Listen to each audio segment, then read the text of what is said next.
Monedha euro është shfaqur si një fituese surprize të razierave të fundit të tregut të shkaktuara nga tarifat, duke u ngjitur në një nivel rekord 3 vjeçar kundrejt dollarit. Në këto kushte, Europa rezulton të jetë një bazë relativisht i sigurt mes kaosit global. Nxitsi i lëvizjes monedhës është nervozizmi në rritje e investitorëve global në lidhje me zotërimin e aseteve amerikane, duke i bërë ata të shesin dhe të zhvendosin parat në vendet e tyre. Në Europë, flukset po e nxisin euron.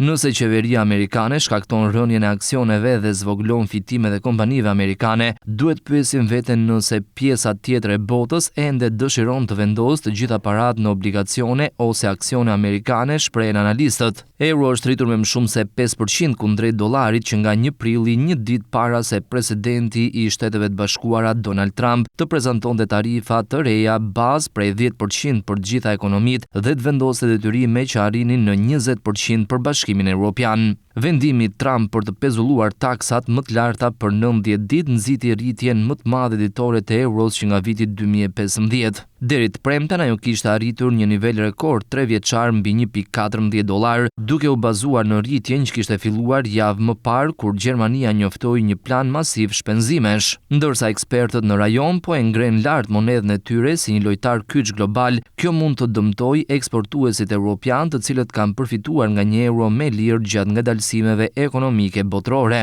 Forca e euros ka arritur gjithashtu një rekord 17 mujor kundrejt poundit britanik dhe është tregtuar rreth niveleve maksimale 11 vjeçare me juanin kinez.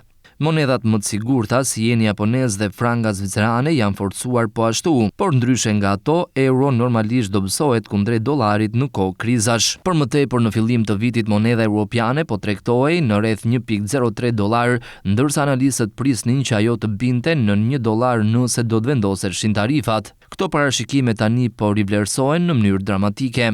Ekonomistët theksojnë se politikat e Trump kanë ngëryer besimin te dollari, duke shtuar se vlerësimi i euros mund të vazhdojë. Rritja e vlerës në 1.25 dollar është një mundësi shumë e qartë, thon ata. Kjo mund të sjellë pasoja të ndryshme për Europën. Një përfaqësues i Deutsche Bank tha se kërkesa për borxhin e denominuar në euro mund ta bëjë më të lehtë për qeveritë europiane të shpenzojnë. Po ashtu rritja e euros e bën më të lehtë për Bankën Qendrore Europiane të mbajnë normat e interesit më të ulta, edhe nëse tarifat shkaktojnë inflacion të lartë. Por kjo do të kishte pasoja negative për eksportuesit. Normalisht kur cikli global i biznesit është i dobët, euro dobësohet, gjë që zbut ndikimi negativ në ekonominë europiane, shprehen analistët.